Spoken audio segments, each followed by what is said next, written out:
SK teaching में आप लोग स्वागत है।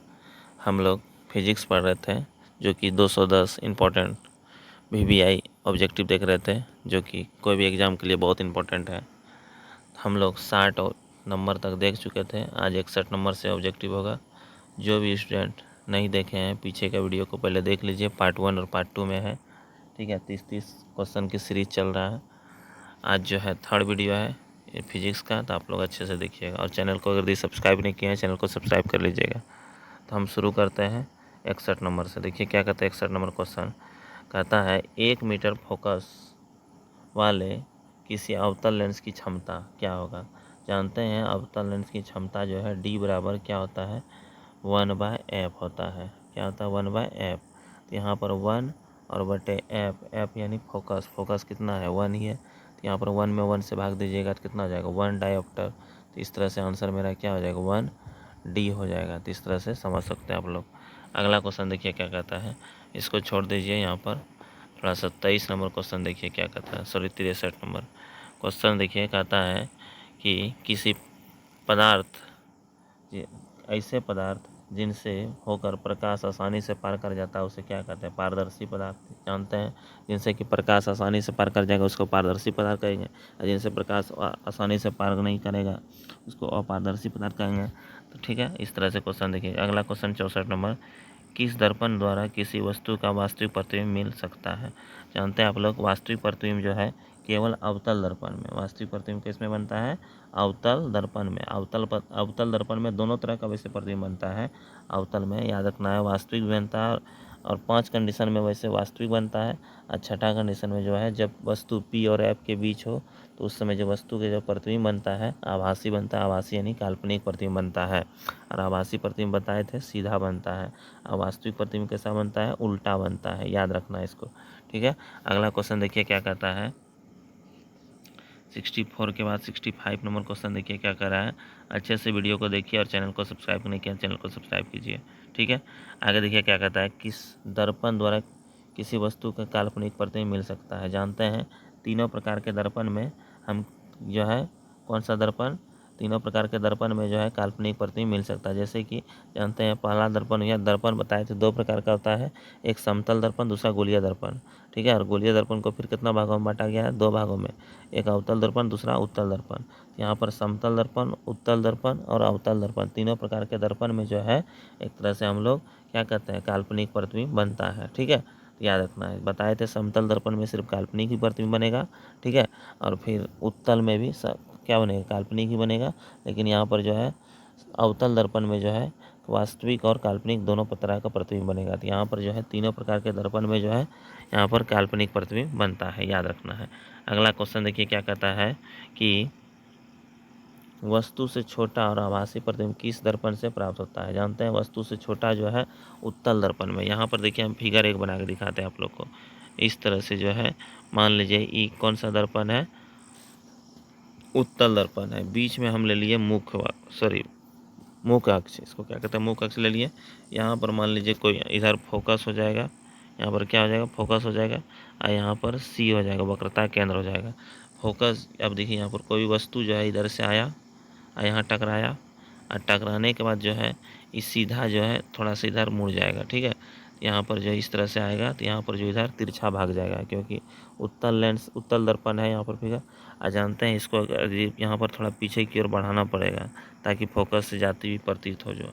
और दूसरा जो किरण ले लिया यहाँ पर मान लीजिए ध्रुव पर, और ध्रुव पर जितना डिग्री पाता है उतने डिग्री पर इसका किरण क्या होता है निकल जाता है। और इसको भी जब पीछे की ओर बढ़ाएंगे ना तो यहाँ पर देखिए एक दूसरे को जहाँ पर काटेगा वहीं पर इसका क्या बनेगा प्रतिबिंब। यहाँ पर मेरा क्या बन गया प्रतिबिंब बन गया।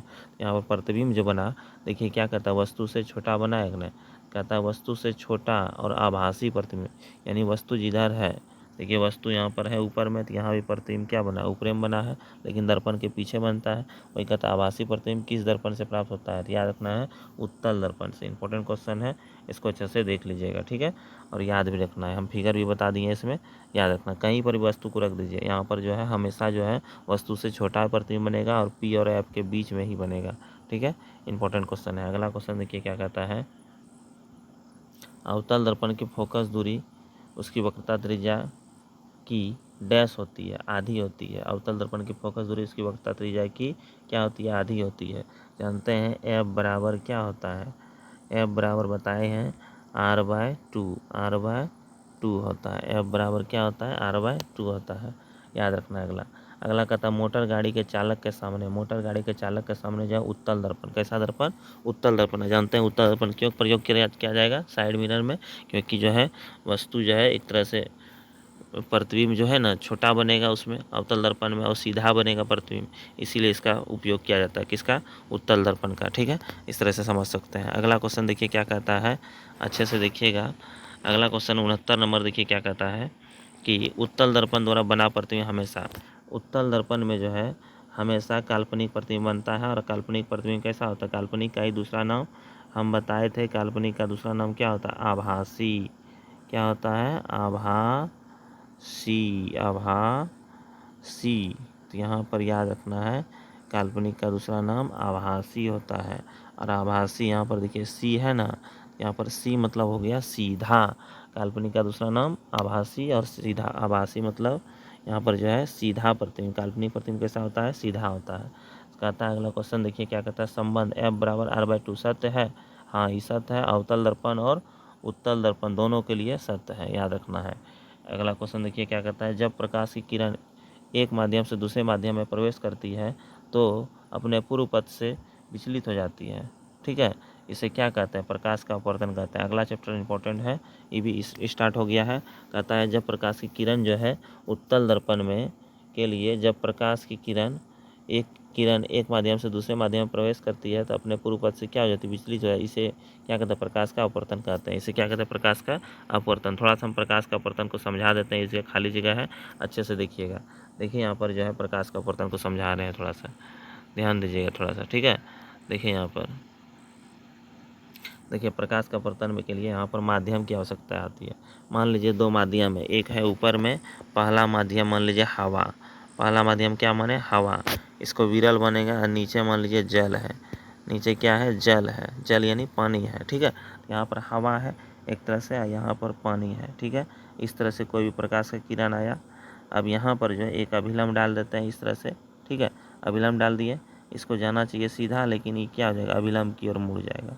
तो इसी को क्या कहते हैं, इसको जाना चाहिए इस तरह से, सीधा जाना चाहिए, लेकिन यहाँ जो अभिलंब की ओर मुड़ जाता है। तो इस तरह से जब प्रकाश का किरण जो है अभिलंब की ओर मुड़ जाता है, और जब जो है उल्टा हो जाएगा, मान लीजिए जब प्रकाश का यहाँ पर जो है अगला हम देखिए माध्यम ले रहे हैं, जहाँ पर मान लीजिए ऊपर में ही जल आ गया, ऊपर में क्या है, जल है, और नीचे क्या है, हवा है, नीचे क्या है, हवा है।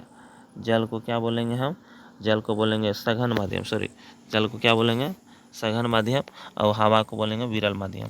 जब प्रकाश का किरण जो है इधर से आएगा किरण, ठीक है, जब विरल से सघन से विरल में आएगा तो यहाँ पर एक अभिलंब डालेंगे, यहाँ पर जाना चाहिए सीधा, लेकिन ये थोड़ा सा क्या हो जाएगा, तिरछा हो जाएगा। इसी को क्या कहते हैं, अपना पूर्व पथ जो है उससे विचलित हुआ कि नहीं, तो इसी को क्या कहते हैं, प्रकाश का अपवर्तन कहते हैं। इसको मान लीजिए समझ गए आप लोग। जब प्रकाश की किरण एक माध्यम से दूसरे माध्यम में प्रवेश करती है तो अपने पूर्व पथ से क्या हो जाती है, विचलित हो जाती है। इसी को क्या कहते हैं, प्रकाश का अपवर्तन कहते हैं। इंपॉर्टेंट क्वेश्चन है, ऑब्जेक्टिव पूछता है, तो याद रखना है। अगला 70 के बाद 71 हो गया है। अब जो है हम लोग जो है पढ़ेंगे 71 के बाद, ध्यान दीजिएगा यहाँ पर जो है 72 73 होगा। इस तरह से अच्छे से वीडियो को देखते रहिएगा। देखिए 72 नंबर क्वेश्चन यहाँ पर आ गया। 72 नंबर क्वेश्चन इंपॉर्टेंट क्वेश्चन है। क्या कहता है, ध्यान दीजिए, क्या कहता है, प्रकाश की एक किरण जब विरल माध्यम से सघन माध्यम में जाती है तो वह अभिलंब की ओर मुड़ जाते हैं। अभी बताए थे, जब प्रकाश की किरण विरल से सघन में जाएगा तो अभिलंब की ओर मुड़ जाता है, याद रखना है। जब प्रकाश की किरण दो माध्यम को अलग करने वाली सतह पर लंबवत पड़ती है, जब प्रकाश की किरण क्या होते हैं, किरण दो माध्यम को अलग करने वाली सतह पर क्या पड़ती है, लंबवत पड़ती है, तो क्या कहता है, बिना मुड़े सीधे निकल जाती है, याद रखना इस पॉइंट पर। ठीक है, बिना मुड़े वो सीधे निकल जाएगी तो वहाँ पर 0 डिग्री कौन बनेगा। ठीक है, यार इसी को कहता है। पानी से भरी बाल्टी का गहराई का कम मालूम पड़ने का क्या कारण है, जानते हैं, पानी से जो भरी बाल्टी है उसका कम गहराई पड़ने का कारण है प्रकाश का अपवर्तन। प्रकाश का अपवर्तन, याद रखना, प्रकाश का अपवर्तन है, याद रखना है। जब प्रकाश की किरण सघन माध्यम से विरल माध्यम में जाती है तो अभिलंब से दूर हो जाती है। ठीक है, याद रखना है। अगला क्वेश्चन देखिए क्या कहता है, अगला कहता है मानव नेत्र के लिए दृष्टि का स्थायित्व होता है। मानव नेत्र के लिए 1/6 सेकेंड होता है, याद रखना है। किसी वस्तु का प्रतिबिंब कहाँ बनता है, वह है किसी वस्तु का प्रतिबिंब जानते हैं रेटिना पर। कहाँ बनता है, रेटिना पर बनता है प्रतिबिंब। अगला क्वेश्चन देखिए क्या कहता है, नेत्र में फोकस करने वाली प्रकाश किरणों का अधिकांश अपवर्तन होता है, क्या होता है, कॉर्निया। किसको कहते हैं, कॉर्निया, यानी बाहरी पृष्ठ जिसको कहता है। ठीक है, अगला क्वेश्चन है, पुतली के साइज को कौन नियंत्रित करता है, जानते हैं पुतली के साइज को परितारिका नियंत्रित। कौन, परितारिका। आँख का व्यवहार कैसा होता है, उत्तल लेंस की तरह। आँख का व्यवहार कैसा होता है, उत्तल लेंस की तरह। अगला क्वेश्चन देखिए क्या कहता है, मानव नेत्र में किस प्रकार का लेंस पाया जाता है। मानव नेत्र में जानते हैं हम लोग जो है कौन सा लेंस पाया जाता है, उत्तल लेंस। कौन सा, उत्तल लेंस, याद रखना है। एक स्वस्थ आँख की दूर बिंदु होती है अनंत। कोई भी स्वस्थ आँख है उसकी दूर बिंदु क्या होगा, अनंत हो जाएगा, याद रखना है। अगला क्वेश्चन देखिए इसी तरह से, अगला देखिए अनंत हो जाएगा। अगला 83 नंबर क्वेश्चन क्या कहते हैं, सामान्य दृष्टि के वयस्क के लिए सुस्पष्ट दर्शन की अल्पता दूरी लगभग कितना होना चाहिए, यानी 25 सेंटीमीटर। कितना सेंटीमीटर, 25 सेंटीमीटर पर जो है कोई भी वस्तु हम रखेंगे ना, हम अपनी आँख से देख सकते हैं उसको। ठीक है, और अगर ये दूर बिंदु कहेगा तो यहाँ पर नज़दीक का बिंदु हुआ, और दूर जो है एक तरह से अनंत तक देख सकते हैं, याद रखना है।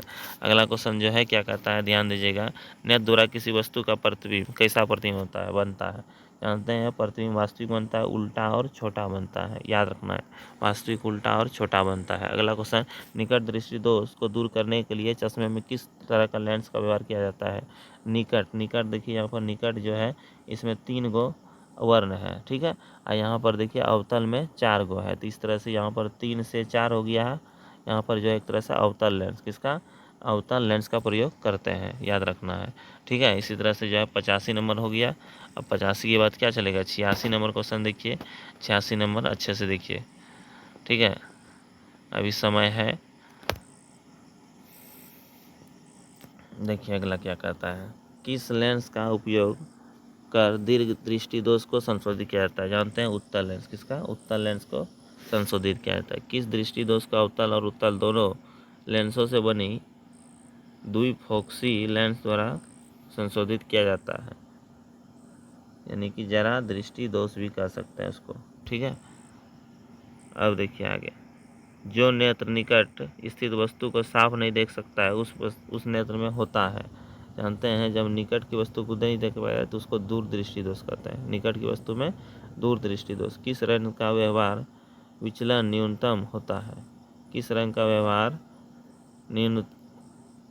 न्यूनतम होता है। जानते हैं आप लोग जो है न्यूनतम जो है एक तरह से लाल का, किसका, लाल का जो है परिकिरणन जो है एक तरह से ज़्यादा होता है। ठीक है, याद रखना है, वही कह रहा है यहाँ पर। अगला क्वेश्चन देखिए क्या कहता है,